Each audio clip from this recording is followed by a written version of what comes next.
In the sleepy town of Winter Valley, where ancient magic and modern life intertwine, Moonshadows Embrace unfolds a tale of love, transformation, and the intricate dance between fate and choice. Our protagonist, Sophia, an unsuspecting wedding planner with a knack for organization, finds her orderly life upended when she crosses paths with Xavier, a charismatic werewolf with a haunting secret. Sophia, initially dismissive of Xavier's advances, soon discovers that their connection runs deeper than mere attraction. Unbeknownst to her, Sophia is the gatekeeper, a rare individual with the power to lift the centuries-old curse that binds Xavier to his lupin form. As they delve into the mysteries surrounding the curse, they are forced to confront not only their undeniable chemistry, but also the sinister forces that threaten their newfound bond. Xavier, torn between his primal instincts and the desire for a normal life, must navigate the treacherous world of werewolf politics and ancient magic. With Sophia by his side, they embark on a journey that leads them to Madame Mirella, a mysterious fortune-teller who holds the key to unlocking Xavier's past and potentially his future as a human. Intertwining elements of romance and suspense, Moonshadows Embrace explores themes of trust, sacrifice, and the complexities of love in a world where supernatural creatures and humans coexist. The novel cleverly subverts expectations by flipping traditional gender roles. Sophia, far from being a damsel in distress, displays a fierce independence that challenges Xavier's alpha nature, while he struggles with the constraints of his own primal instincts. As Sophia delves deeper into the werewolf community, she uncovers a hidden world of political intrigue and a web of deceit that reaches far beyond her understanding. The stakes escalate when the fate of Mona, a missing werewolf with ties to Xavier's past, becomes entangled in their quest. With time running out, Sophia must confront her fears and decide whether to trust Xavier completely or risk losing him to the curse forever. Moonshadows Embrace is a riveting paranormal romance that showcases the transformative power of love, set against the backdrop of a world where werewolves and humans collide. With vivid descriptions, witty dialogue, and a plot that twists and turns, readers are taken on an emotional roller coaster that ultimately celebrates the triumph of love over adversity.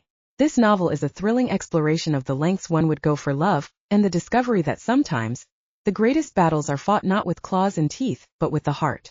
Chapter 1. When I set off for my afternoon run, the whole forest smelled like my mate. Pine needles and leaf mold and that tinge of something extra that said, "Powerful male werewolf," which is why I was smiling in a tongue-lolling, canine fashion. Right up until the moment when a huge wolf came barreling out from behind a bush and sent me spinning head over heels to land with a thud against the trunk of a tulip poplar. Werewolves are pretty rough and ready, so it wasn't the crack on my skull that had me shaking my head in a daze as I scrambled back to my feet. Nope, it was just plain surprise. From the moment when I'd first stepped into my father's metaphorical shoes, I expected to have to face down power-hungry uncles and cousins in order to maintain my place as alpha of our current pack. But as days stretched into months without a challenge in sight, I'd slowly relaxed my guard. As a result, I now realized that it had been weeks since I'd bothered to peer at the inner wolf of each shifter around me, attempting to seek out insurrections before they had time to spark into flame, and I certainly wasn't expecting to be attacked here deep in the heart of pack territory where there were unlikely to be werewolves from other clans trying to slip past our defenses. So what the heck was going on? Even as these bewildered thoughts tumbled through my mind, I was spinning on my heel, rough raised to make me appear larger as I curled my upper lip back into a lupin snarl. But then I paused, even more confused as I recognized my father's grizzled muzzle. Chief Wilder had been the bane of my existence growing up, and he was also the primary reason I'd fled Haven in the first place to eke out a lonely existence in the human world. Yet since then my father had manipulated me back into our shared pack, and he'd recently seemed quite willing to let his sole surviving daughter take over leadership of Clan Wilder. So what was with this out-of-the-blue attack? Could Crazy Wilder's nickname have become a self-fulfilling prophecy? Perhaps my father wasn't simply stuck in wolf form. Maybe now he was truly cracked. In the past, I'd always backed down when faced with the sight of my father's fangs, but as pack leader, I currently had shifters to think about other than myself. So even though it seemed a bit unfair to fight a werewolf who was probably at least partially out of his mind, I took a slow step toward the chief and allowed a deep vibration to turn into a growl at the base of my chest. I hadn't realized my own power when I was a child, but now I understood that a simple stare from an alpha like me should be enough to squash any opposition from a weaker wolf. Why fight when intimidation would suffice? But, unlike the other werewolves whom I'd spent time with recently, my father didn't back down in the face of my challenge. In fact, Chief Wilder didn't even bother to respond to my posturing. Instead, the huge wolf sprang again, his massive form suddenly looking nearly twice the size of my own, and I knew that I'd be crushed beneath the chief's tremendous paws if I stayed put. So much for Plan A.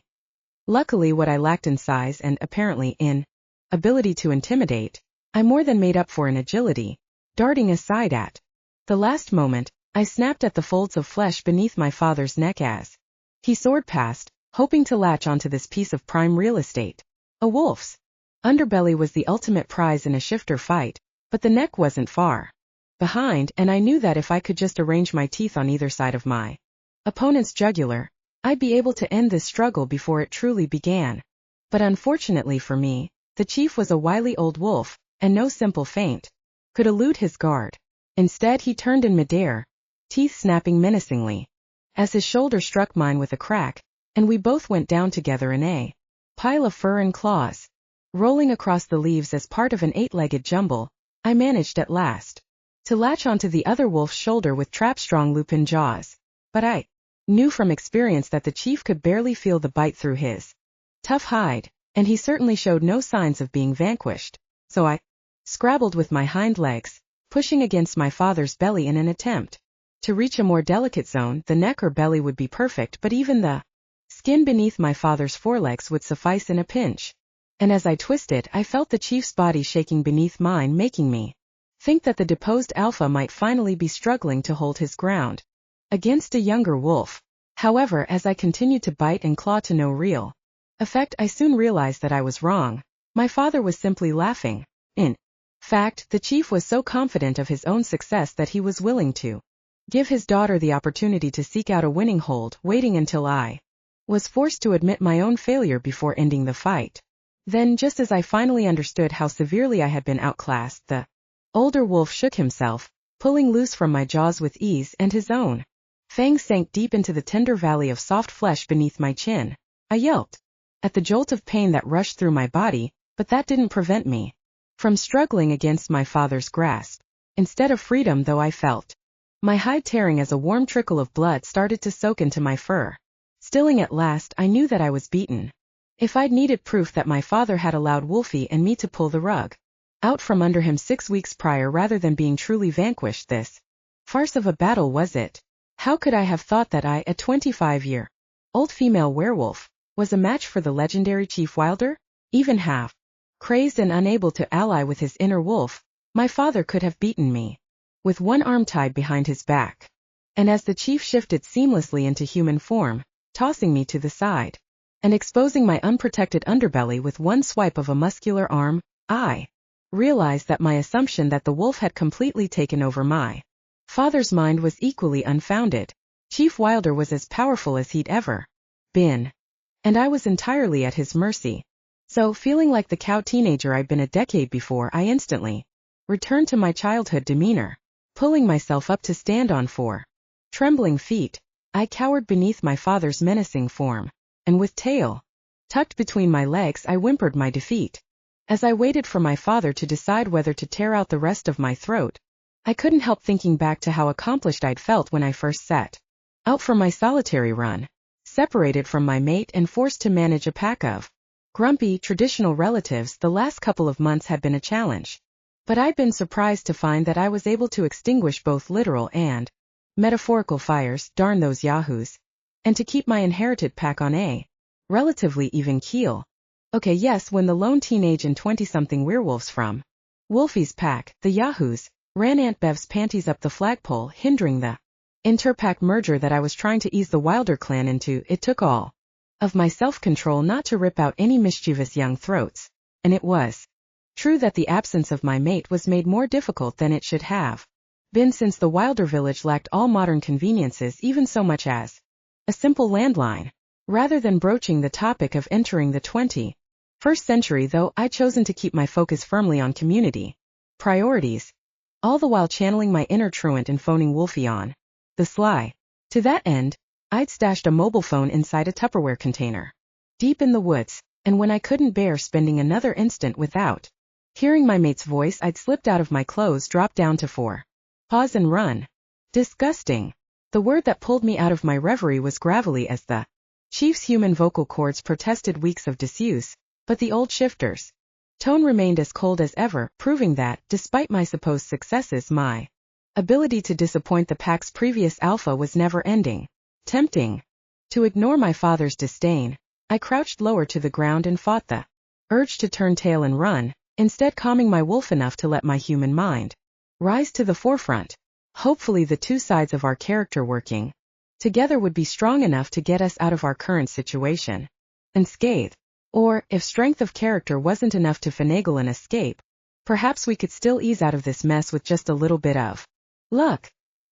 You'd think that somewhere beneath those breasts and curls my own offspring would be a bit more like me, the chief continued, his words proving that my wished for luck wasn't going to materialize anytime soon. In fact, my father was so discontented with my lack of reaction to his words that he kicked out with one bare foot, and the hard bone in his heel was sufficient to drag a yelp out of my throat. If I possessed even half of a son, he gritted out, ignoring my cry, then I wouldn't be forced to turn a useless daughter into the leader that this pack so sorely craves. But that's neither here nor there, the chief continued, picking up a broad stick and using it to sift through the leaves at his feet. I only realized as the wood clanked against something hard that my father was searching for my cell phone, meaning that he must have watched as I hid the device a few days earlier, replaying the honeyed words that Wolfie and I had exchanged at that time. A small lupin whimper crept out of my muzzle, replacing the blood that would have rushed to my cheeks had I been in human form.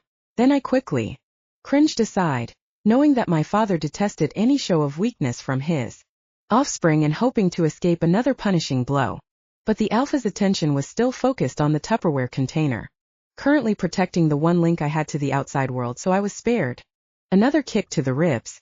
I'm assuming that you still don't have the guts to fight for this clan the way I would have, my father continued instead, his tone companionable, but with steel underlying the simple words. Without waiting for a reply, the chief pried off my cash container's lid and I caught a tiny whiff of Wolfie's scent, the aroma enough to make me wish that my mate would appear and solve all of my problems with his typical blend of ingenuity combined with the subtlest threat of violence.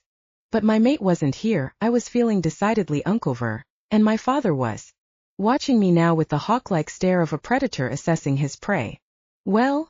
The chief asked again, and his nostrils flared as he barely managed to hold his impatience in check. This is your wake-up call, girl. Are you or aren't you willing to face down the other pack leaders in wolf form to tear them apart if and when it becomes necessary, and to stand up as a true wilder? Chief. In lieu of an answer, I cowered closer to the ground, and my father simply nodded as if my posture was reply enough. Turning away, the chief set my cell phone atop a rock and brought down the end of his stick in a punishing blow, sending bits of plastic and metal spinning off in every direction. One fragment gashed open a small cut across my father's shin, but the chief didn't flinch as blood welled up beneath the surface and then trickled down his leg. Instead, the shifter knelt to take my lupin cheeks in two strong hands. Then he forced my nose into the pile of debris the way a cat owner might punish a feline for shitting in the house. This will end, my father continued, his voice calm but cold. If I'd been able to, I would have rolled over onto my back then and exposed my belly in an immediate show of submission. There was no other acceptable response to the alpha's command, and I was too frightened to even whimper, so I simply trembled and allowed the painful alpha energy to wash over me.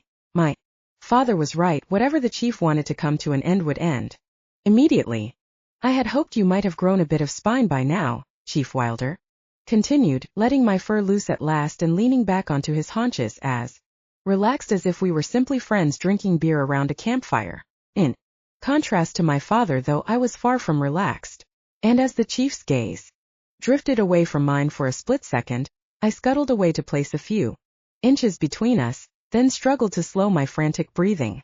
But you seem to think that being an alpha means being an administrator, the chief continued, oblivious to my retreat. His last word was spat out as if the older shifter had meant to say sewage plant manager, or, knowing him, probably something considerably more lewd and colorful. I tried to cheer myself up by imagining other possible job descriptions that my father would find equally unpalatable, but I wasn't able to focus on anything except my own terror. Not when the chief was clearly within a hair's breadth of ripping his own daughter to shreds so he could place someone more accomplished in charge of the Wilder clan. And yet, a satisfied smirk widened my father's mouth as he paused to consider my reaction before speaking again. You can't hide behind your boyfriend forever, the chief said at last.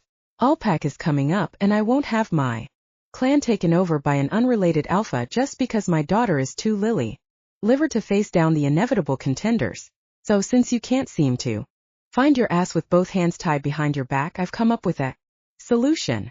And as I emerged from my fright long enough to consider my father's words, I was ashamed to admit that my thoughts had been so fully occupied with keeping my uncles and cousins in line over the last few weeks that I hadn't spared a single thought for Alpac. The regional gathering of alphas met on every winter solstice to hash out rule changes and to smooth over disagreements, and while intra-clan succession wasn't usually an issue at Alpac, my role as the first female alpha in living memory would definitely raise eyebrows. In fact, if I showed up without a plan, chances were good that I would go down beneath a pile of wolves on the first night, each alpha intent on becoming the new chief of Clan Wilder. Unfortunately, my father's troubled history with the other alphas definitely wouldn't help matters. The chief had held the greatest authority in our regional gathering for as long as I could remember, which should have given his daughter some credibility now that I stood in his place. But while most alphas built alliances based on marriage and on favors, my father instead opted to utilize trickery and intimidation to gain the upper hand. I could only imagine how thrilled those same alphas would be to take the manipulative bastard's offspring down now that they had the chance. Listen carefully, my father said, nudging my furry chest with his toe and returning my attention to the more immediate danger. Yes, I'd likely be torn apart at Alpac. But that was 3 weeks in the future, and my father looked inclined to save the other pack leaders the trouble of ripping out my jugular. So I obeyed my father's command, and I listened. You will cut off all ties with Wolf Young, my father gritted out. And you will play those stupid young alphas against each other until each one thinks that he'll marry into my place. Then, if you do your job capably enough, maybe I won't be forced to take control of this clan away from you. As he finished speaking, the chief's face abruptly contorted and I could see his wolf clawing back up through his human skin, a strangled howl breaking out of my father's hairless lips. And I shivered, knowing that while the chief might find it easy to vanquish me, the evidence of my own eyes proved that the once great Chief Wilder was no longer able to defeat his own wolf, which might feel like a relief right now while my father was stumbling away into the woods, his gait drunken as he fought against his lupin half and lost. But the chief's weakness also meant that during the upcoming Alpac, the weight of protecting our familial clan would fall squarely onto my back alone, and my thin female shoulders hardly felt up to the challenge. Chapter 2. When I'd shifted to wolf form an hour earlier, I left my clothes in the pool house as a nod toward my stepmother Cricket's sense of propriety. But now I regretted that action as I neared the door on 2 bare human feet and smelled a strange alpha scent lingering along the stepping stones. I shouldn't have been surprised to pick up signs of a visiting alpha as I pattered up the walkway. After all, the outbuilding in question had always been my father's unofficial headquarters, the spot where other alphas came to plead their cases and to make deals with the all-powerful Chief Wilder. In fact, as a child I'd spent hours hiding behind the curtains listening to males posture and bargain while they played a competitive game of pool. So I wasn't entirely surprised by the current alpha's presence, but I was chagrined. Was this really how I would commence taking over the interpack relations portion of my new job? Completely naked with goosebumps covering my skin more from my father's verbal smackdown than from the cold? I didn't feel able to keep so much as a 5-year-old under control at the moment, and I definitely didn't want to spend the rest of this afternoon tiptoeing down the difficult path of striking deals with a visiting alpha. Instead, the mere notion of trying to be intimidating and coy all at once made my shoulders hunch and my steps falter. For a moment, I even considered heading over to the main house to dress in peace, but alphas never turned tail and ran, and as much as I thought that the other pack leaders' macho games of one-upmanship were annoying and childish, I was the one who had chosen to take my place in my father's world. which meant playing by the other alpha's rules. Plus, I would definitely prefer that this stranger's first impression of me came from the front, rather than having him catch a glimpse of my naked bum, rounding the bend as I scampered out of sight. So I ignored my nerves, attempted to channel my father's arrogance and strode into the pool house as if I owned the place, which I guess I did for the moment, and assuming that my father didn't opt to take it all back tomorrow. Greetings, I offered into the room's echoing silence. I'd managed to catch the visiting alpha off guard, so a tall broad back was all that met my eye. Taking advantage of the delay, I savored the visitor's scent, which was significantly stronger now that we were both present in the same room. Stronger. And oh so much like Wolfie's. Pine needles and leaf mold and that barely discernible hint of alpha male dominance. But, despite their similarities, I could never have confused my mate with the shifter standing in front of me, because underneath this alpha's primary aromas I also picked up the barest hint of cold metal like a gun barrel being pressed up against the side of my brow, and the glimpse of the visitor's wolf that I caught beneath the man's skin made my own lupin half bare her teeth in a silent snarl. Sure, we're hunting, I warned my wolf, and she gave me that look that could have meant duh. How stupid do you think I am? Or perhaps, I thought with a shiver, my wolf is warning me not to hunt a hunter. All of these thoughts flitted through my mind in the time it took for the stranger to turn around, and I caught my breath when I was finally able to make out his countenance. The shifter could almost have been Wolfie's twin, although this man's face was objectively just the tiniest bit more handsome than my mate's due to the stranger's perfect regularity of feature. On the other hand, I noticed that my visitor's muscles were a trifle less pronounced than Wolfie's, a failing that the stranger made up for with words carefully calculated to prompt any young female werewolf to swoon. I was looking for Chief Wilder, the stranger said, striding forward to take my hand in his, rather than clasping our extremities into a shake, though the alpha lifted my fingers to brush the lightest kiss possible across the back of my knuckles, making me shiver at the contact. My involuntary tremor was actually caused by a sudden and intense burst of repulsion, but I was glad to see the stranger's lips curling up into a smirk as he incorrectly diagnosed my emotion as attraction. Better that this visitor think of me as a weak and easily flattered female than that we end up in a battle similar to the one I'd endured just half an hour earlier. The stranger paused to give my supposedly weak knees time to turn all the way to jelly, then he continued speaking. But no matter who I was originally looking for, I certainly appreciate the current beautiful company while I wait for your... He paused. Father. This was my opportunity to tell the visitor that I was the new Chief Wilder, and that he could discuss any business arrangements with me rather than waiting for my father's approval. I also wanted to step closer so the alpha could scent Wolfie's aroma on my skin, proving that I had been claimed by a much stronger werewolf than the one who had come into my pool house uninvited. Then I would have liked to have given the stranger a verbal slap for trespassing, finishing by sending the handsome but totally unattractive alpha on his way. But my father unfortunately was right. If I hoped to keep our clan under Wilder control during the upcoming all-pack without risking bloodshed, then I needed to build alliances with as many of the other pack leaders as possible. And since I would inevitably be the smallest wolf present at the gathering in the physical department, those alliances would have to be wrangled in a more roundabout fashion than by leveraging the simple physical intimidation that my father used to get his way, which meant batting my eyelashes and flirting and hoping that I could tempt the other alphas to think with a piece of anatomy other than their brains.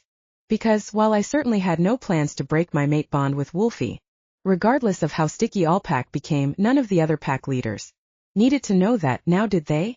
So, ignoring the annoyance of my wolf, who would have vastly preferred biting the stranger's head off both literally and figuratively, I pursed my lips into a pout and said, Justin Young, you really don't remember me? I knew that I'd guessed the stranger's identity correctly when he tilted his head to one side, his gaze roaming slowly down the length of my body as he tried to place me within his own internal databanks.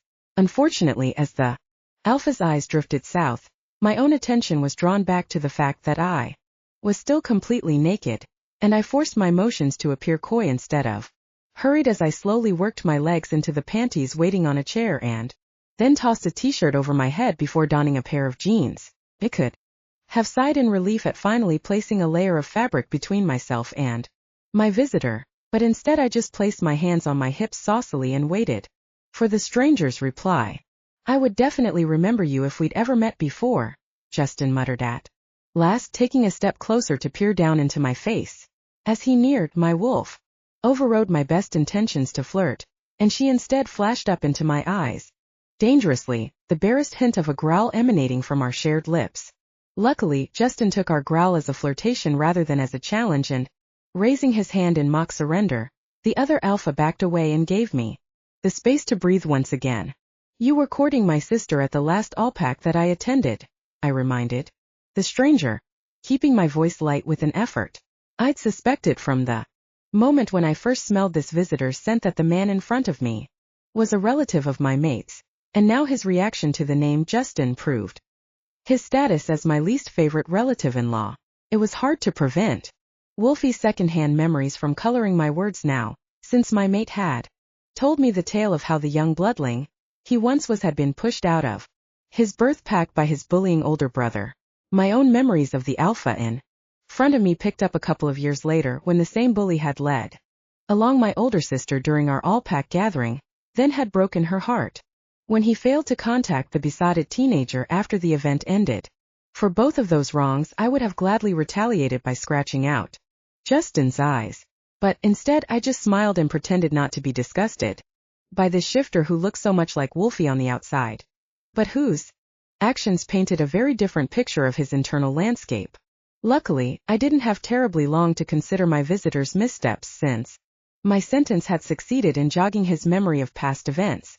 Your sister is Brooke the Beautiful, the one who got away, Justin responded at last, his eyes still tracing my curves as he slowly put two and two together. The alpha paused then, oblivious to my inner turmoil as he tried to remember the name of a young shifter who would have seemed inconsequential at the time, especially given the fact that Brooke herself had clearly been barely memorable.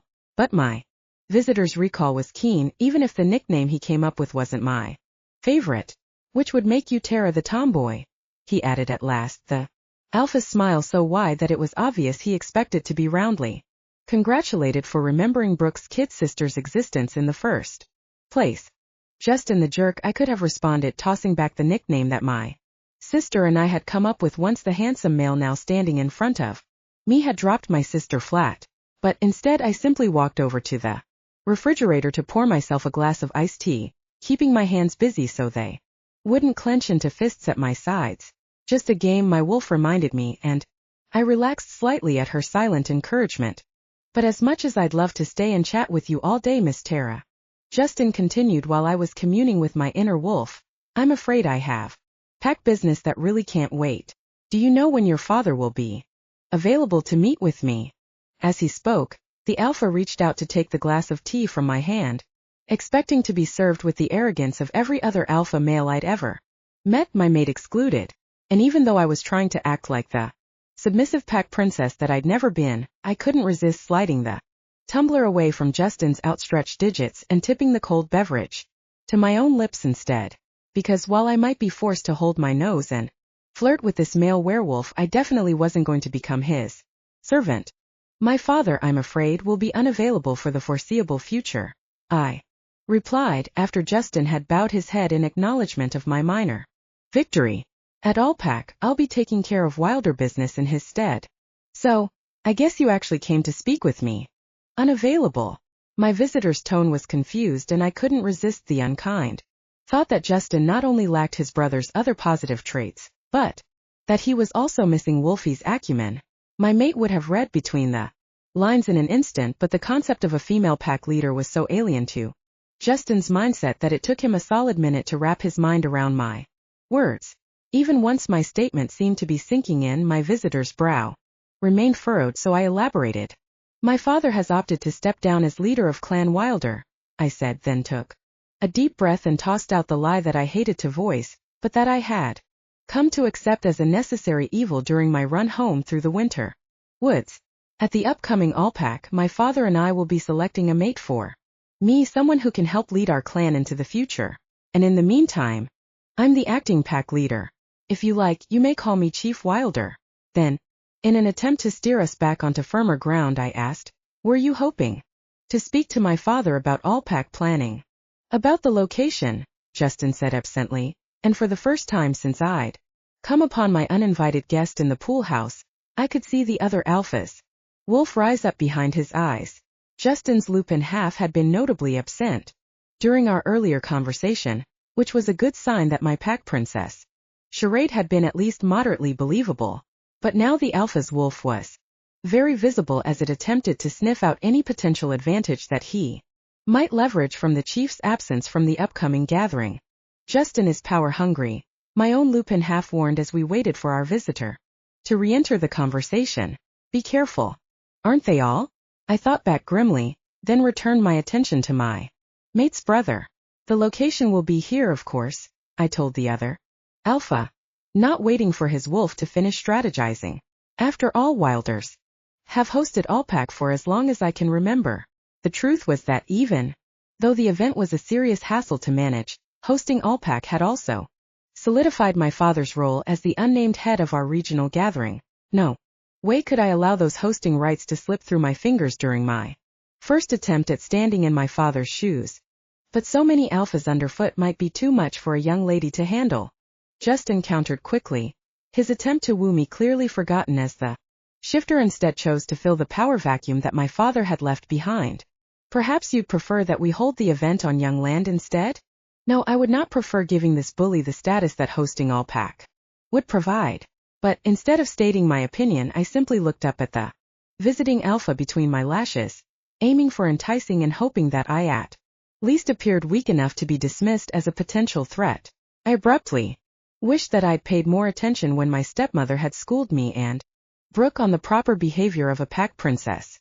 I wouldn't have run off into the woods and let my malleable older sister be the only one to learn the intricacies of flirting with visiting males if I'd known that eyelash batting would be such an imperative skill for my future career. You know, my father wants me to mate with your brother, I said by way of reply once I could smell the arousal wafting off the werewolf in front of me.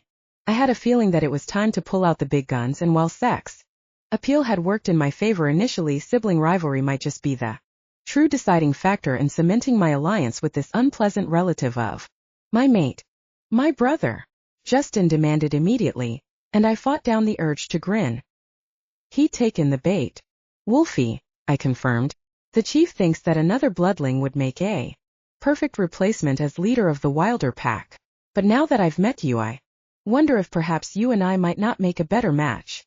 I wanted to go on to fully reel this alpha in, but it was tough to maintain my own feigned attraction. Instead, I resorted to maidenly modesty and lowered my eyes to the ground, hoping that Justin would decide it was worth his while to protect my hosting rights if he seemed likely to benefit from wilder status in the future. Plus, what red-blooded werewolf male could resist trying to upstage his little brother? And my visitor was sorely tempted, I could tell. But then Justin looked away from my downcast face and clenched his jaw. I'm already mated, he said gruffly. Then he reached down to raise my face with one finger beneath my chin. The gesture might even have seemed gentlemanly if my rampant wolf hadn't been able to discern that Justin's lupin half was snickering at my chagrin. Despite my best attempt at maintaining a poker face, my cheeks turned red from embarrassment as I realized that I'd made a fool of myself. Great job, Tara. I berated myself. Use your womanly wiles to gain the support of an alpha who isn't even available. All-pack had yet to begin, and here I was flailing about wildly, making enemies instead of allies. Chief Wilder would not be impressed. My mate and I are separating, though, Justin continued as he took in my blush. From Wolfie, the words would have been meant to cheer me up, but my mate's dark brother instead seemed to be musing largely to himself. She and I never were a good match. So perhaps. And as he spoke of casting off his current mate in favor of another woman, Justin's confidence sounded so very much like Wolfie's. So eerily familiar. And yet so much more malignant. I shivered, realizing that if I hadn't fled my home village as a teenager, I might easily have been forced to marry Justin in order to shore up my father's waning power. And while I was currently willing to feign consideration of this alpha's suit for the duration of a few short weeks, the idea of living with Justin for the rest of my life was unimaginable. But I had started down this path, so I would have to continue using every tool I had at my disposal if I wanted to achieve my goal. a goal that currently consisted of ensuring that our regional gathering continued to be held on Wilderland. So, when I was finally able to get words out through my suddenly tight throat, I asked, "And the Allpack location?" "I'll consider it," Justin answered. Then, without a farewell, my mate's brother strode out the door and left me blissfully alone. Chapter 3. Pitiful, my father proclaimed, entering the pool house with twice the arrogance that I'd managed to muster in the face of the previously present Alpha. "If that's the best you can do, then we might as well roll over and let them tear our throats out now." I closed my eyes momentarily and took a deep breath, hoping to manage the stomach butterflies that had sprung up in response to today's back-to-back confrontations. Even when I was a teenager and totally under Chief Wilder's thumb, I'd usually managed to avoid speaking with my father more than once a day. Now, 2 dressing downs in one afternoon, with Wolfie's scary brother smack dab in the middle, was almost more than I could handle. Not that I would allow the chief to discern my weakness if I could help it. "Father, so good of you to drop by," I answered, sinking down onto the leather sofa that took up half of the entranceway, then doing my best to arrange my limbs so that I appeared relaxed. After all, it was better to sit down than to fall down, right? Then, continuing my show of nonchalance, I yawned widely, only to realize after the chief's eyes glinted that such a gesture was often a sign of confusion among canines. Yep, I continued to lack the ability to fake out my father. "Justin isn't the sharpest tack in the box," Chief Wilder continued, ignoring my greeting and getting right down to business. "And yet you couldn't even manage to bring him over to our side." My father's words were harsh as usual, and I couldn't prevent my reply from sounding defensive. "I thought I did pretty well," I answered, feeling like a teenager again. But at least I was able to speak to my father this time around, rather than cowering at his feet the way I had when he ambushed me in the woods. That was progress, right? Justin seemed interested in an alliance, I continued, only to be interrupted by my father's curt laughter. "He's interested in anything in a skirt, girl. But Justin won't support your plan to remain host of Allpack just because he thinks you'd be fun between the sheets.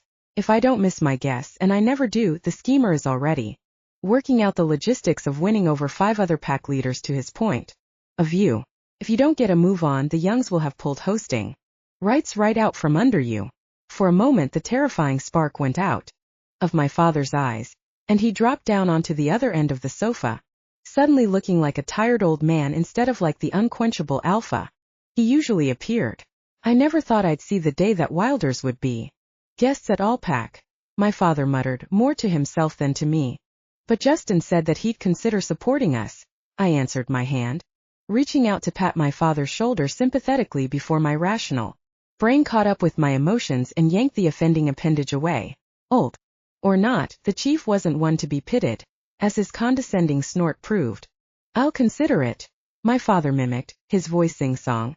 Then dropping his tone back to its normal deep register, the chief continued, "Do you think I ever in my entire life allowed another alpha to walk through this door and leave without a solid agreement sealed with a handshake? Don't you know that? And I'll consider it is worse than useless in this business." Not giving me time to answer his questions, which had clearly been rhetorical.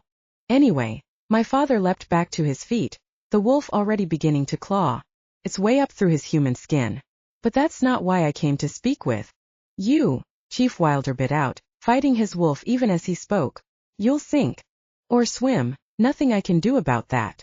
The alpha's expression reflected which option he thought most likely, and I couldn't prevent my gaze from skittering away from the preemptive disappointment on my father's cold face.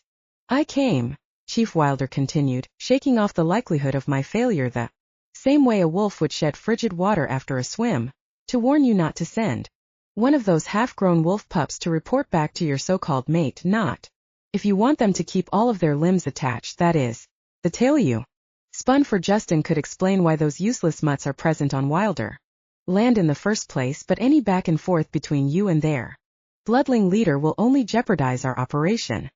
Pausing to make sure that his words had sunken in, my father stared into my eyes until I felt my head bow and a tiny whimper trickle out from between my human lips. Then, his point made, the chief finished laying down the law. "There will be no contact between you and Wolf Young until Allpack is complete." There was no need for me to confirm my willingness to obey my father's command, since we both knew that my inner wolf was cowering at his feet. Instead, the chief simply turned on his heel to leave, and I breathed a sigh of relief at his impending departure. But my father wasn't quite done yet. Casting his final words back in my direction without the benefit of another glance, Chief Wilder warned, "I'll be watching." And, after my woodland defeat this afternoon, I had a feeling that I'd be swiveling to look back over my shoulder for a long time to come. I bent my head and submitted when my father growled, but I had no intention of leaving Wolfie in the dark this time around. My mate's straightforward, bloodling nature wouldn't be thrilled at the game I intended to play, but I knew that Wolfie would still support me in whatever manner he could, as long as my mate didn't catch me cuddling up to his brother with no warning beforehand, that was. So I would alert Wolfie now rather than allowing him to be blindsided. But how? I wasn't willing to risk the yahoos to my father's non-existent mercies, so even though I found all four of the youngsters gathered together in the sitting room of the main house when I entered, I just shot them a quick smile and clattered away up the stairs. "Pack meeting in 10 minutes, I tossed back over my shoulder, knowing that the young werewolves would understand that I meant a conference between them and me alone, because even though I was acting as the current leader of the Wilder clan and had been living in Haven for nearly 2 months when I thought Pack Wolfie's band of misfits were the ones who came to mind, I might care enough about my relatives to bend over backwards in an effort to keep Clan Wilder together, but I didn't particularly like most of Haven's current residents, and the 4 yahoos watching me walk away were the only ones who I trusted to be my local accomplices, so I would fill those 4 and those 4 alone in on my current conundrum, and together we'd work on tracking down a workable solution. But first I had to get word to Wolfie, and the sooner the better before my father managed to cut off all lines of communication between myself and the outside world. Luckily, today was Tuesday, my stepmother Cricket's usual time to spend a few hours shopping, and even though, or perhaps because she would never knowingly go against the chief's wishes, that timid woman was the perfect choice to act as an unwitting Trojan horse. Unfortunately, I couldn't ask Cricket to wait without cluing her in that something out of the ordinary was about to take place, so my stepmother's timeline gave me only a few minutes to write a very complicated note. "Wolfie," I began, pen scratching as quickly as I could move its tip across the back of a piece of junk mail. "No time to explain. Father is back making crazy. Man. Tara." My stepmother's timid voice came from outside my closed door, right on cue. "I'm heading out. Do you want me to pick anything up for you while I'm in town? I won't be able to call or write. Don't worry. I love you and we are mates." Underlined these last 3 words so forcefully that I almost tore through the paper.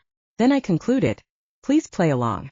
Finally, hurriedly folding my so-called explanation, I addressed an envelope to carry the missive to my mate. "Just a minute," I called to Cricket, looking frantically through my desk drawer for a stamp. "Nothing. I've got an overdue book if you don't mind running it by the library," I continued, speaking loudly so my stepmother could hear my voice as I sifted through badly organized supplies. "I just have to dig the thing up." "Of course, dear," Cricket replied, and I felt more than heard the doorknob turning as she entered my bedroom uninvited. I only had a second to decide whom to trust, my stepmother or an unknown library patron who would have no reason not to steal my money and toss my letter into the trash. The choice was clear. Taping a dollar bill to the outside of the envelope, I slipped the whole thing inside the back cover of the library book, then turned to face my stepmother with a calm smile on my face. "Here it is," I said, handing over the text that had been sitting on my desk all along. The novel wasn't even overdue, and I was only halfway through the story, but true love requires sacrifices, right? Then I cocked my head, taking in my stepmother's rosy cheeks for the first time. She looked positively radiant, and I immediately guessed that the chief had dropped by in human form to talk with his wife, which meant that Cricket would be watching me now, reporting back to her husband about my every misstep.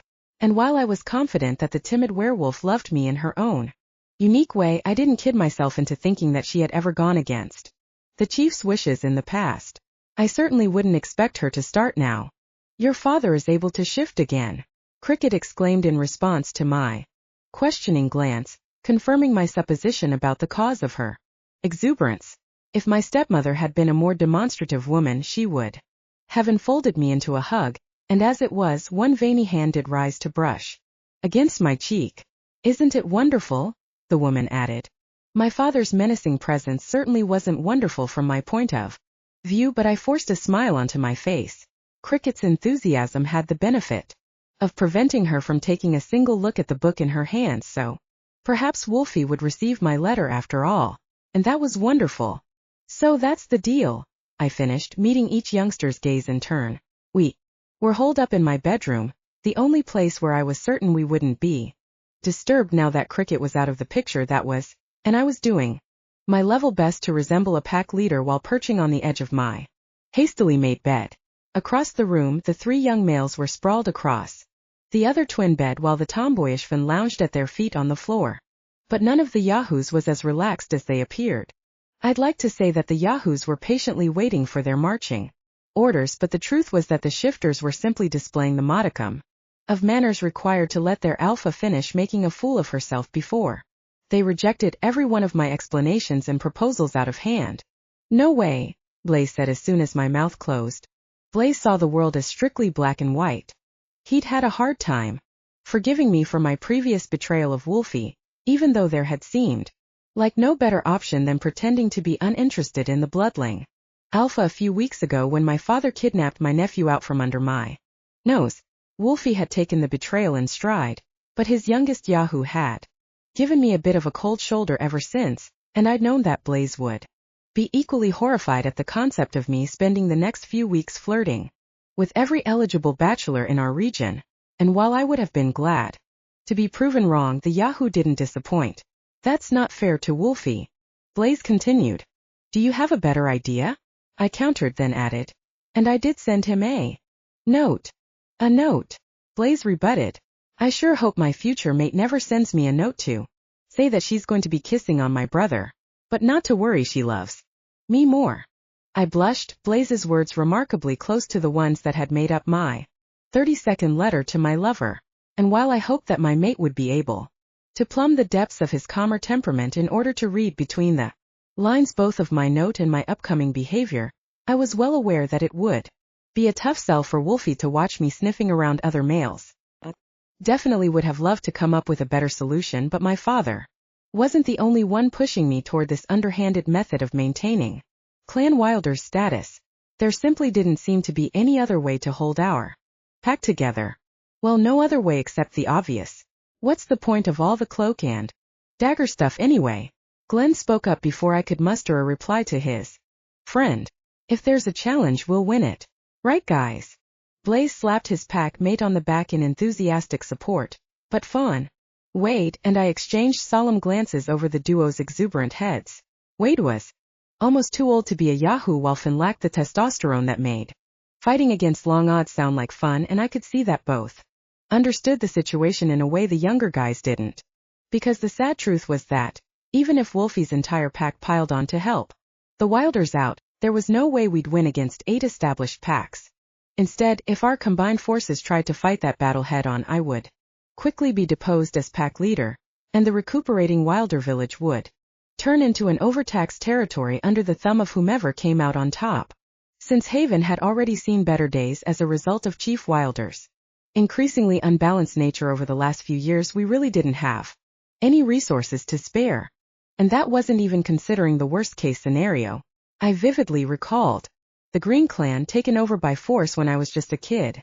The vanquished pack's mating-age females became spoils for the winners, while everyone else was sent out to make their own way in the world. Similar annexations were depressingly common in the werewolf world, and I didn't even want to imagine my female cousins becoming chattel while my male cousins were turned into packless drifters. "Not on our watch," my wolf replied silently, and I was glad to have a Lupin companion to bolster my waning courage. The support of the two level-headed yahoos didn't hurt either. In fact, while I'd been reminiscing, Wade and Fawn were already bringing their cohorts into line. "Oh yeah, great idea, guys," Finn said sarcastically.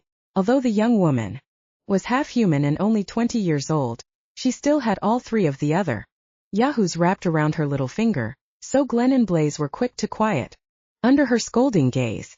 Let's start a war against 8 clans at once, the girl continued. Smart move. If Tara thought there was any other way to hold this pack together, she would have suggested it already, Wade added, throwing his quiet support in. With me and Fawn as soon as the girl had finished. I shot them both a grateful glance, then waited to make sure that both Glenn's and Blaze's wolves submitted beneath their human skins. As soon as the 2 Yahoo's eyes flitted to the side, I went on, not needing to kick the shifters while they were down the way my father would have. Well, you'll be glad to know, I said, finally back on task, that we'll be starting our campaign with something a little less sleazy: tea parties. I have a good friend who I think might be able to help us out. Chapter 4. No dude, it's your turn to set the table, Glenn said, cracking a dish towel across Blaze's butt. The Yahoos and I like to treat Cricket to a night off from her usual round of cooking and cleaning on her going to town days, so when my stepmother walked back through the door after her excursion, all 5 of us were busy putting dinner on the table, and even though I was struggling to remember whether you bring the water to a boil before or after adding pasta to the pot, I instantly looked up when a blast of cold air announced my stepmother's presence. Cricket was usually ultra-frugal, so it seemed out of character for her to leave the door open for so long, until I realized that the chief was padding inside in wolf form right behind his mate. The good humor that usually marked our very infrequent joint dinner-making seemed to flee through the open doorway along with the room's warmth, but I refused to cringe as I met my father's hard stare. Even if he had beaten me down twice in the past 24 hours, this house was my territory now, and the room fell silent around us as the chief and I engaged in an alpha battle of wills. Seconds stretched into minutes, neither of us willing to drop our eyes, and I was glad to discover that I could handle my father's presence in wolf form. In fact, I preferred physical menace over cruel verbal manipulation any day of the week. Just as the standoff heated to the point that my hackles were rising and I could feel my father tensing his muscles in preparation for a leap toward my throat, we both dropped our gazes at the same instant. Apparently neither my father nor I was willing to shake up the status quo with a physical battle. Interesting. The tension diffused as quickly as it had begun, and I was finally able to ignore the grizzled wolf long enough to nod a welcome toward Cricket. I even opened my mouth to ask if she'd remember to drop off my library book, but it was obvious that the query would have sounded out of the ordinary. The last thing I wanted to do was to raise my father's suspicion, so instead I just turned back to the stove, where Wade was steaming broccoli and where my own task of draining the macaroni awaited. It's getting colder out there, Cricket said to the room at large, seemingly oblivious to the recent battle between stepdaughter and mate.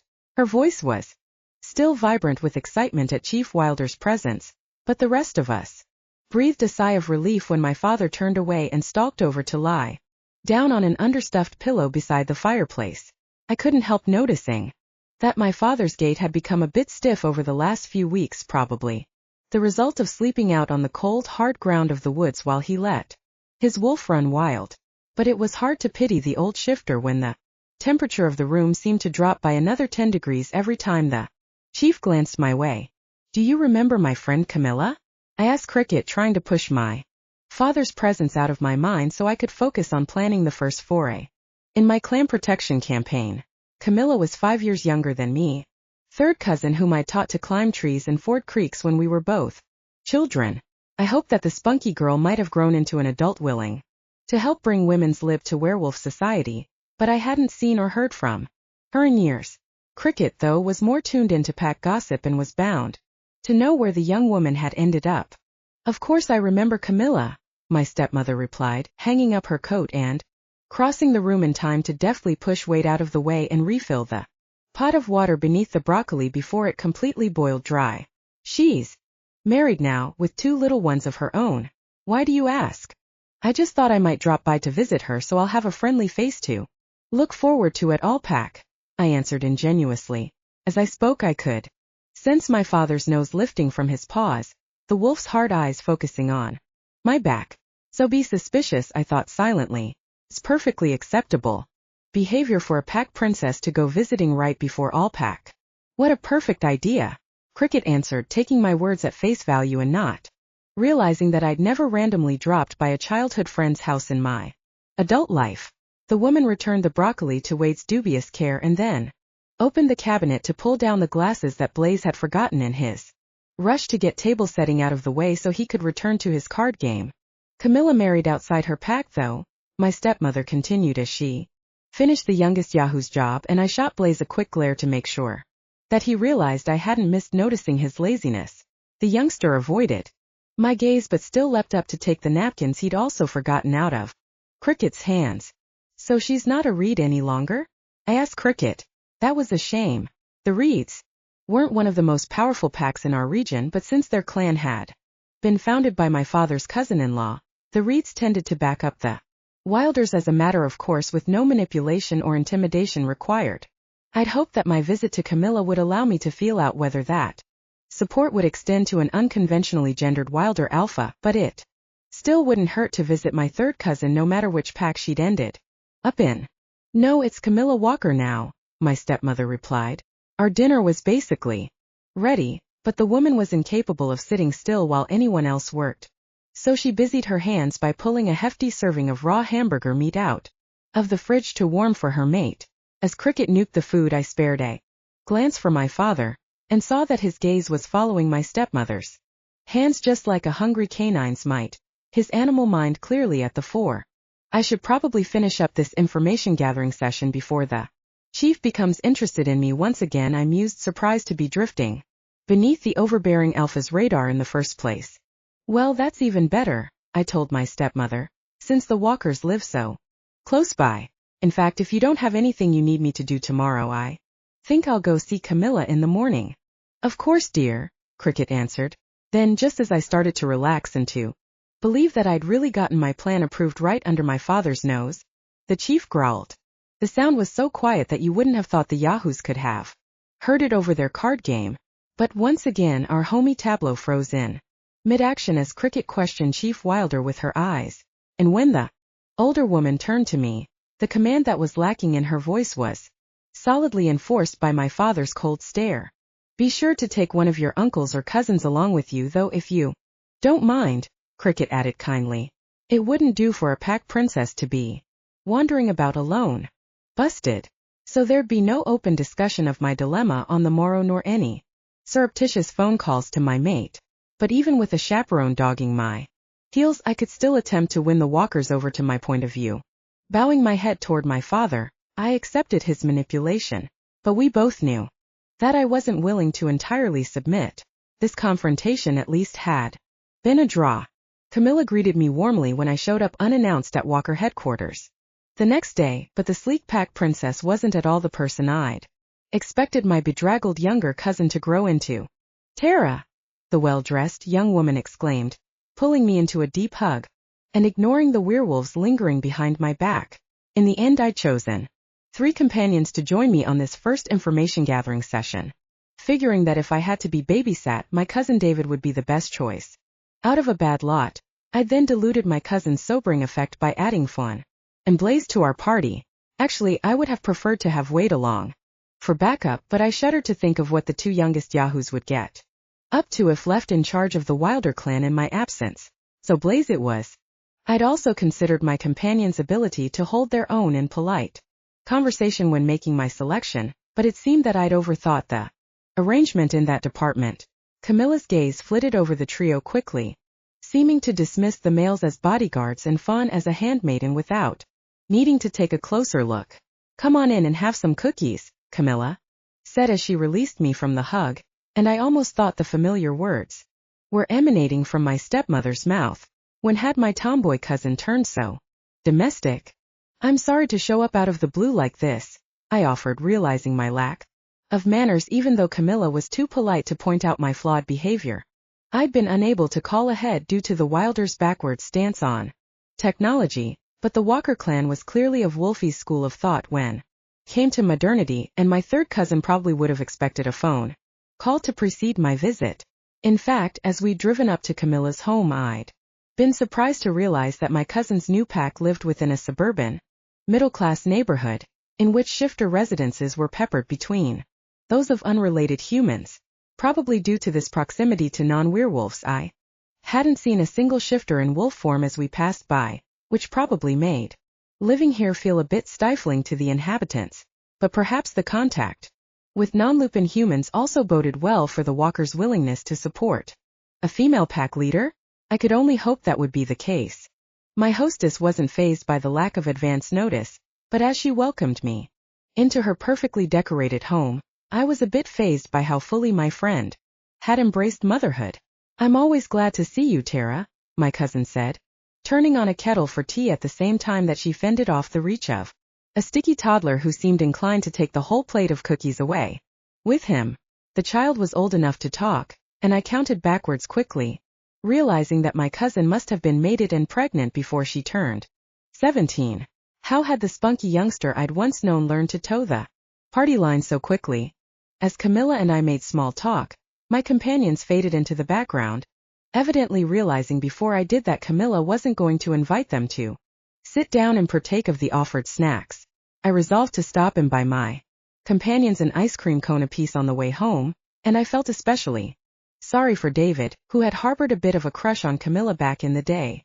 To David's dismay, my little third cousin hadn't been interested in him then, and the grown-up version of Camilla definitely considered my companion beneath her notice now, because it turned out that Camilla hadn't just married any old walker, she'd netted herself the pack leader's oldest son Chad, who seemed poised to follow in his father's footsteps within the next decade or so, and Camilla was as in love with the idea of becoming a pack leader's mate as she was in love with Chad himself, whose awesomeness the young woman described in excruciating detail.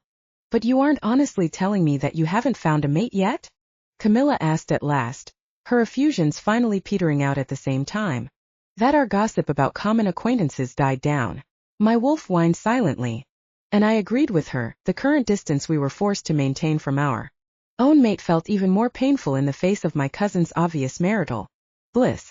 Luckily, it looked like I might be saved from an extended discussion of my advanced age and spinsterhood when the infant on Camilla's lap began to cry, diverting my cousin's attention momentarily and prompting her to raise the baby to her shoulder and gently pat its back. But my reprieve was short. "There's no one you have your eye on," the younger woman continued, raising her voice to speak over the child's cries, as if similar complaints were so frequent that she filtered the sound out unnoticed. This was my chance to take my cousin into my confidence, to tell her that Wolfie and I were mates, but that I was being forced to play the field in an effort to keep Wilders on top at the upcoming Allpack. During our trip here, I planned to do exactly that, figuring that the youthful Camilla I remembered would be glad to take part in any mischief, even if she didn't remember me as fondly as I remembered her. David would be a problem since he'd likely report back to my father, but I felt confident that I could wrap the chaperoning cousin around my finger during the ride home.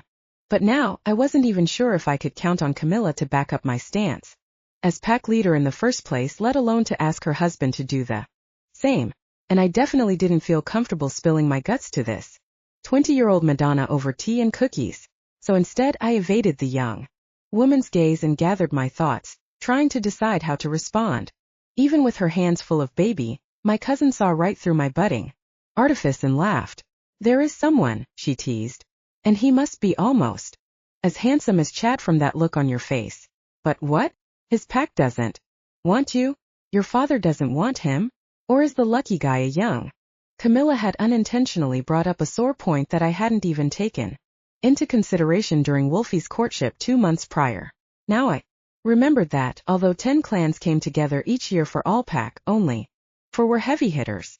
There was Chief Wilder, who scared everyone else into line, and the Walkers, whose pack Camilla had married into and who tended to garner nearly as much respect as the Wilders in a more mild-mannered sort of way. A third clan, the Bells, were so quiet that they were sometimes overlooked, but their leader was always listened to on the rare occasions when he did choose to speak. And then there were the Youngs. Wolfie's birth clan was the only real rival for our chief status as Allpack host, and I couldn't believe that I'd forgotten how the Wilders and Youngs always set up their temporary territories at opposite ends of the campground during our annual gatherings.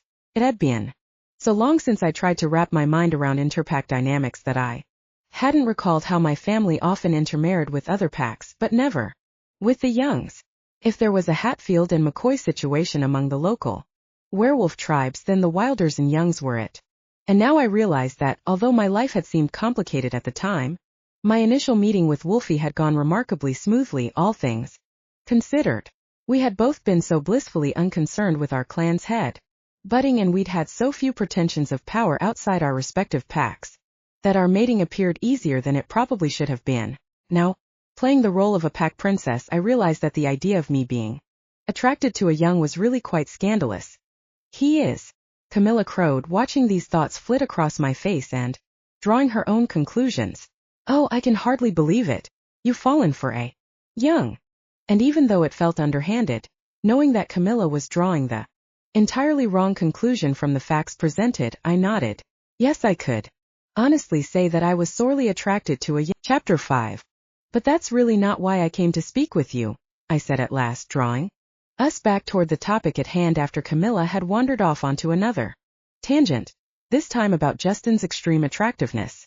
Apparently Wolfie's brother rated a 9 out of 10 on my cousin's scale of hotness, lacking that final point only because the young woman was so completely enthralled with her own mate.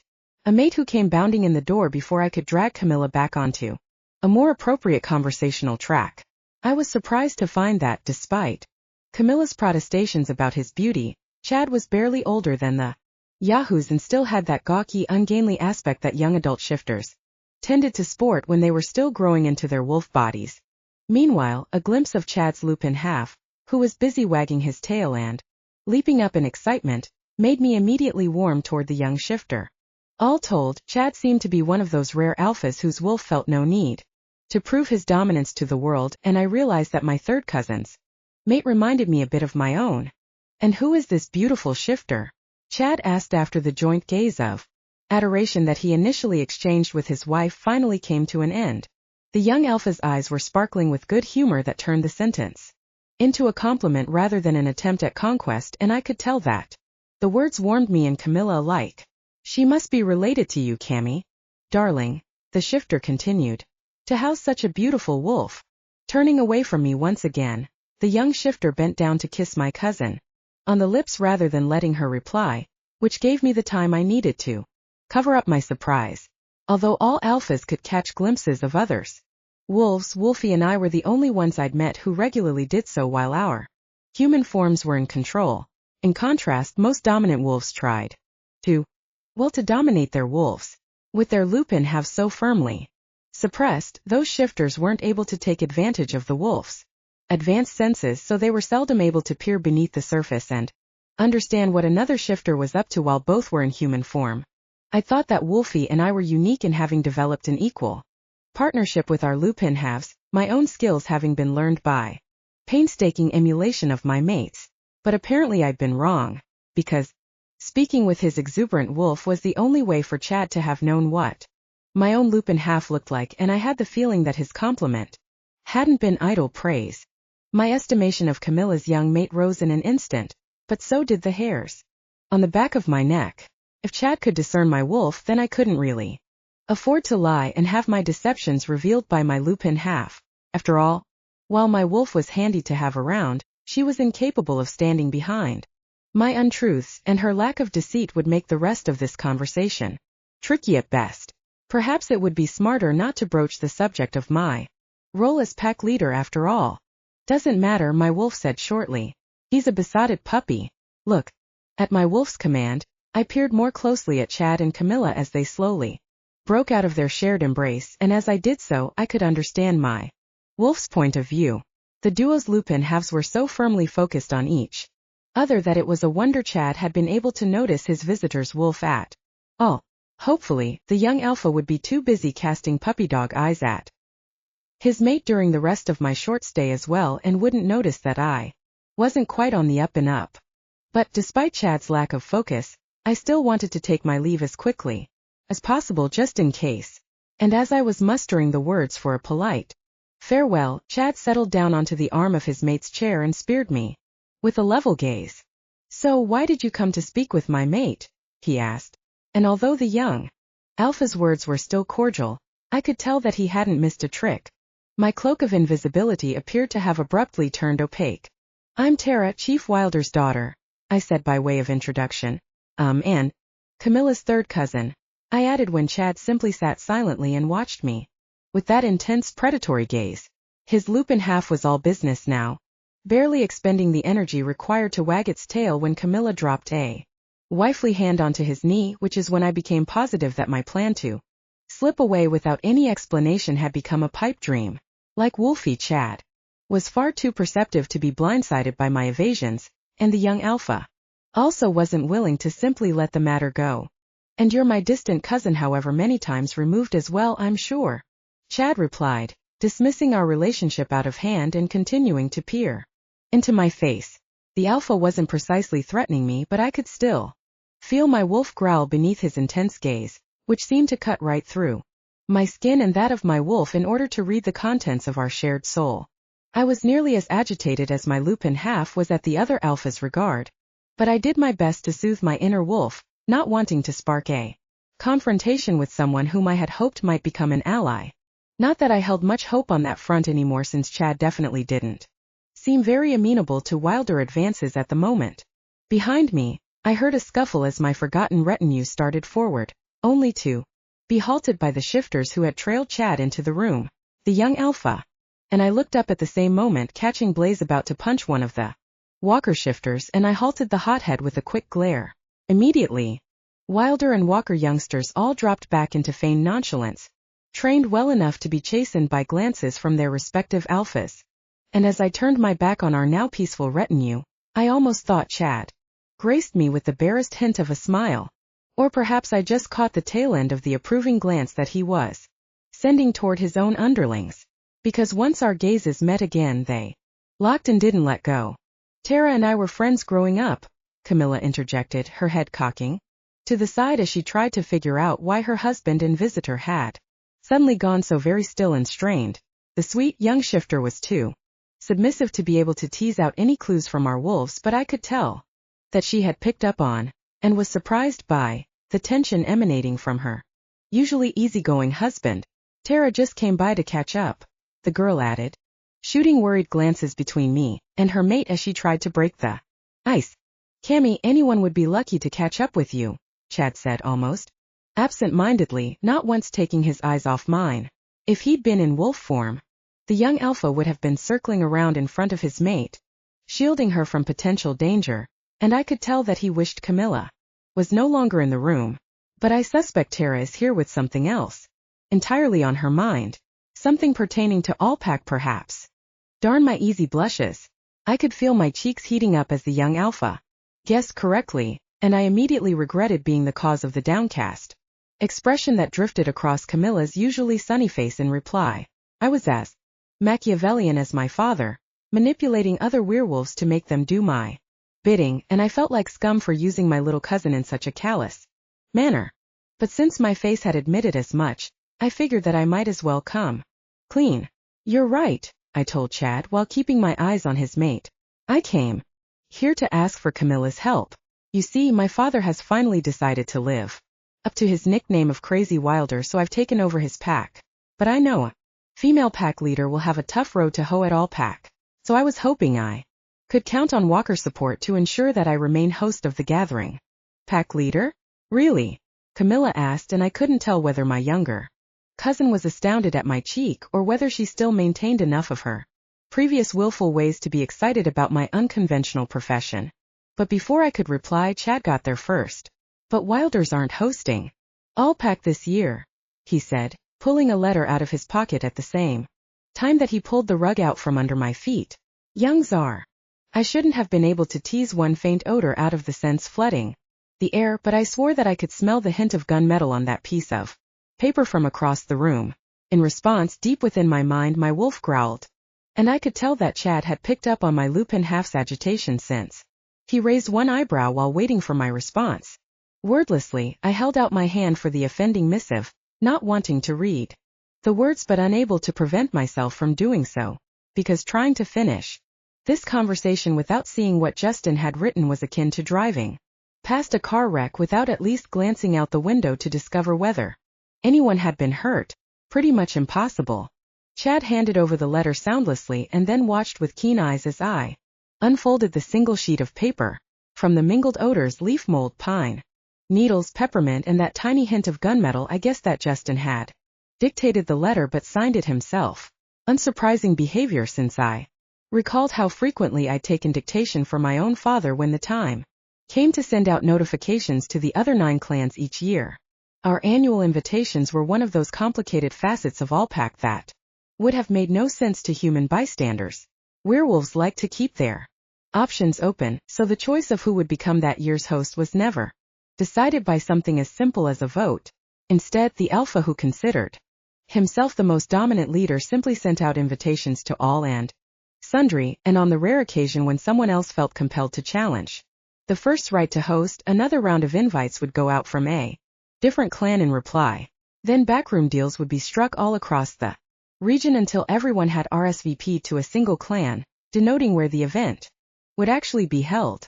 Not that this complicated series of happenings had occurred during my lifetime, not with Chief Wilder firmly in the picture, but my father's current absence from the debate had clearly created a void that Justin had sneakily stepped into. The question was, could I squeeze the imposter back out? Or would I already be walking on eggshells just by showing up at Alpac as leader of the Wilder clan in the first place, with a confrontation before the event pushing my action over the edge from probably ill-advised to just plain ludicrous? But I thought you and Justin were going to mate? Camilla asked as the silence between us lengthened. I was ashamed to admit that I'd forgotten all about the young woman's presence, my mental battle with Justin, and the more current standoff with my cousin's mate, keeping every neuron I possessed firing at top speed. But Camilla wasn't stupid, and she could see that the pieces I'd presented didn't add up. Either Justin and I were a couple, or Justin was a backstabber. Likely he wasn't both. No, I admitted. It didn't bode well for my future as a conniver, but I saw no alternative to telling my cousin the truth. It's his brother I'm in love with. Wolfie is my mate. Just speaking the words out loud was a relief. Smile coming to my lips unbidden as I pictured my mate's face. But then I regained my focus and peered across the coffee table to see how my admission had been received. Better choice, Chad said quietly, and his shoulders seemed to relax just a trifle in reply. I wondered what the young alpha had thought he'd known when he walked into this room a few moments earlier, and I also wondered what rumors had already made the rounds of the packs for Justin to be confident enough to send out his invitation so early in the month. Was it possible that Chad's earlier aggression was fueled by an assumption that I was allying clan Wilder to the more powerful young pack, an assumption that must have had its start on Justin's own lips? And the Machiavellian Wilder part of me continued, can I use the gossip that Justin started to my own advantage? If you're mated to Justin's brother, then why would you need to worry about our support for Alpac? Camilla asked as Chad and I engaged in another silent conversation that got neither of us anywhere. Wolfie's one of the most powerful alphas in our region, even if his pack is a little, well, unconventional. I finally started paying attention to my cousin again as her words sunk in. Camilla wasn't as much of a pack princess as I'd thought, apparently her quick mind quite capable of grasping the intricacies of the upcoming power struggles. And in a way the young woman was right. If Wolfie and I simply merged our packs together, then my mate definitely could hold off all comers. So why hadn't I taken advantage of being out from under my father's thumb today in order to pound on Wolfie's door and ask him to help me bolster the Wilder's waning power at Alpac? In a way I was making the situation more difficult than it had to be by following my father's mandate, but the truth was that I didn't want to surrender leadership of the clan that I'd been born into, even if the pack would be transferring into Wolfie's capable hands instead of into his brother's. My mate and I had chosen to keep our clans divided last fall in the interest of making the leadership transition a little less abrupt for my relatives, and even with a Wilder in charge it was still rough going bringing my straight-laced cousins and uncles into the 21st century, since the Yahoos and Wilder still mixed like oil and water. Even though they'd been sharing the same space for weeks, it seemed premature to merge our two packs before the time was right for everyone involved. So, even though I knew that Wolfie could protect my rights at Alpac, I didn't want him to. The act would have turned my mate into the real alpha of Clan Wilder, and would inevitably have resulted in a round of challenges from my less rational cousins. In the end, I was confident that Wolfie could tear each alpha pretender apart, but his success would only result in further polarizing haven into opposing camps, a division from which my relatives might never return. As I struggled to explain this viewpoint to my cousin, Camilla's face became more confused, but her mate slowly cleared. At last Chad stopped me before I could walk down any more blind verbal alleys. Standing, the young alpha held out his hand, and I unconsciously rose to my feet to follow his lead. "All right," Chad said, his wolf resting its head on front paws now that the decision had been made. "The Wilders have my support."